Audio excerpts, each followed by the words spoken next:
Nasunog ang bahay ng isang guro sa San Carlos City, Pangasinan. Hinala ng mga residente, bentilador na naiwang nakasaksak ng sanhi ng sunog. Makibalita tayo kay Michael Sison ng GMA Dagupan. Naabo ang bahay ng isang guro sa barangay Bulingit, San Carlos City, Pangasinan. Walang tao sa bahay nang mangyari ang sunog. Ayon sa ilang saksi, una silang nakakita ng usok mula sa bahay hanggang sa kumalat ng mabilis ang apoy. Ang apoy nakita daw sa may part ng sala.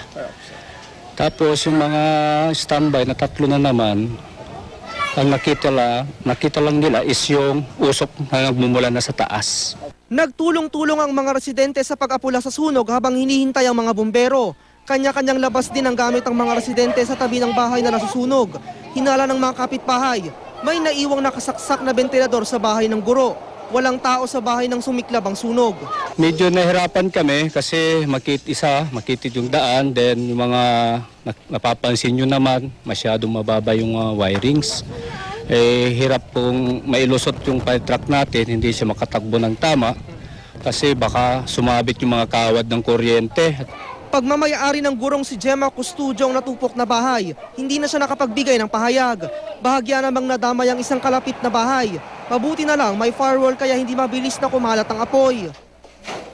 Inaalam pa ng mga bumbero ang sanhi ng sunog at ang kabuang halaga ng napinsalang ari-arian. Nagpaalalang mga bumbero na maging alerto para makaiwas sa sunog lalo na ngayong mainit ang panahon. Ito na ang ikalawang insidente ng sunog sa San Carlos City habang 7 grass fire na ang naitatala ngayong Marso. Michael Sison, Nagbabalita, Pilipinas.